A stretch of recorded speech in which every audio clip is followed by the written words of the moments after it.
এখন আমরা যাচ্ছি বাতানিয়া গ্রামে।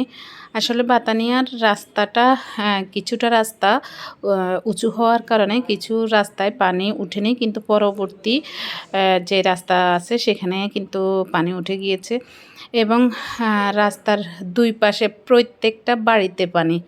প্রত্যেকটা বাড়িতে দুই পাশেই বাড়ি আছে, প্রত্যেকটা বাড়িতেই পানি এবং মানুষ বেশিরভাগ এম চৌধুরী মেমোরিয়াল উচ্চ বিদ্যালয়ে অর্জুনতলা এবং বাতানিয়ার মানুষজন আছে, আবার বাতানিয়ার কিছু মানুষ আছে বাতাকান্দি উচ্চ বিদ্যালয়ে আশ্রয় কেন্দ্রে। এবং প্রত্যেক বাড়ির এই যে এটা হচ্ছে বাতানিয়া প্রাইমারি স্কুল এবং এই প্রাইমারি স্কুলটাও কিন্তু এখানে অনেক পানি, যে আপনারা একটু হলেও দেখতে পাচ্ছেন, এই যে দেখুন। এবং এই বাড়ির রাস্তা একেবারে অবস্থা খারাপ। তো আমি এবং আফরোজা ম্যাডাম সহ আমরা একসাথে বের হয়েছি যে আসলে বাতানিয়া গ্রামের মানুষদের অবস্থা কেমন, বন্যা সব দিকেই তো অবস্থা একাকার, সেগুলো একটু দেখে আসার জন্য। এবং প্রত্যেকটা বাড়িতেই জল। এবং এই তো এই বাতানিয়া স্কুলের প্রাইমারি স্কুলের পরে যে রাস্তাটা, এটাতে কিন্তু পর্যাপ্ত পরিমাণে পানি উঠে গিয়েছে এবং প্রচুর পানি। এই যে বাড়িটা দেখছেন, প্রত্যেকটা বাড়ির উঠানে পানি, প্রত্যেকটা ঘরে পানি। এবং এই রাস্তায় দেখুন এত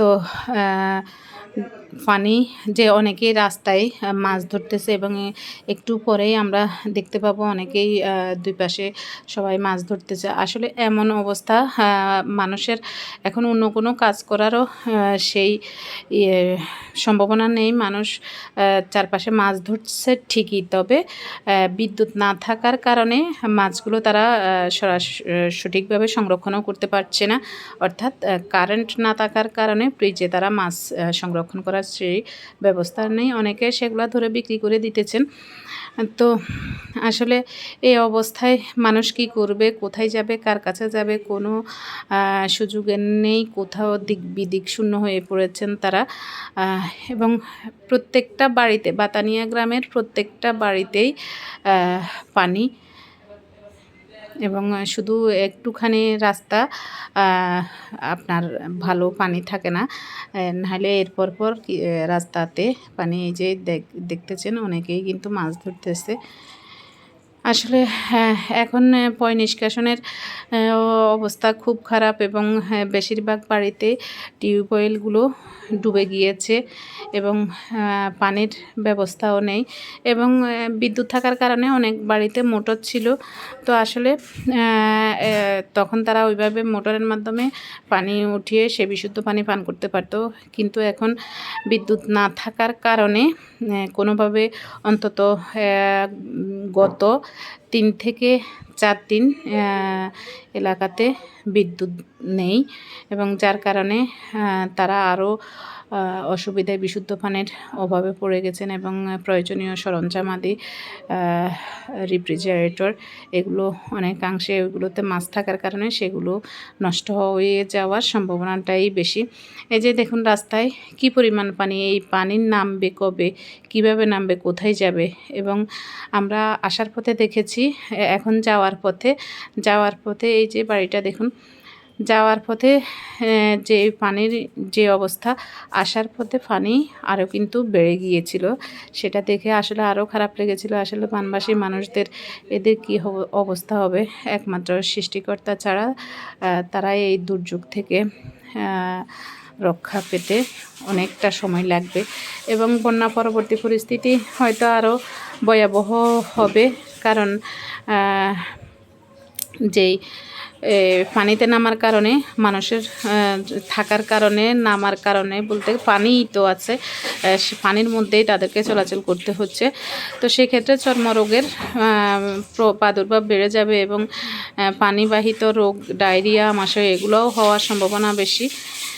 তো সেক্ষেত্রে আসলে সৃষ্টিকর্তার কাছে প্রার্থনা করা ছাড়া আর আমাদের কিছু করার নেই। আসলে আমরা যখন ভিডিওটা ধারণ করছি একটাই উদ্দেশ্য, যেই এই ভিডিওটা যদি আপনাদের কারো নজরে পড়ে, এই বাড়িটি দেখুন, এই বাড়িতেও একেবারে পানি। তো আপনাদের যদি কারো নজরে পড়ে সেক্ষেত্রে সমাজের বিত্তবান যারা আছেন অবশ্যই সহযোগিতার হাত বাড়িয়ে দিবেন এই প্রত্যাশাই করি, এবং সমাজের প্রভাবশালী যারা আছেন এই এই সময়ে অবশ্যই মানুষদের পাশে থাকবেন। যে প্রত্যেকের নিজ দায়িত্বে আমরা সবাই মিলেমিশে যদি এই দুর্যোগ মোকাবেলা করতে হয়, আমাদের সবাইকে মিলেমিশে এই কাজটা সম্পূর্ণ করতে হবে এবং এই বিপদের দিনে সবাই সবাইকে সহযোগিতা করব এবং এখানেই আমাদের মনুষ্যত্বের পরিচয় পাওয়া যাবে। এবং এভাবেই আমরা বড় বড় প্রাকৃতিক দুর্যোগগুলো এভাবেই মোকাবেলা করতে হয়েছে। এবং গ্রামের মুরব্বিদেরকে যখন জিজ্ঞাসা করা হয়েছে যে আপনি এই বয়সে এত পানি দেখেছেন কিনা, যাদের বয়স প্রায় ৭০ ছুঁই তারাও অনেকেই বলছেন যে আসলে এরকম পানি তারা এই পর্যন্ত বয়সে তারা দেখতে পাননি। তো আসলে প্রাকৃতিক দুর্যোগ কারো হাত থাকে না, তো কী করব। তো অবশ্যই সবাই ভালো থাকবেন, ভালো থাকার চেষ্টা আমাদের নিজেদেরকেই করতে হবে এবং সৃষ্টিকর্তার কাছে আমাদের প্রার্থনা করতে হবে।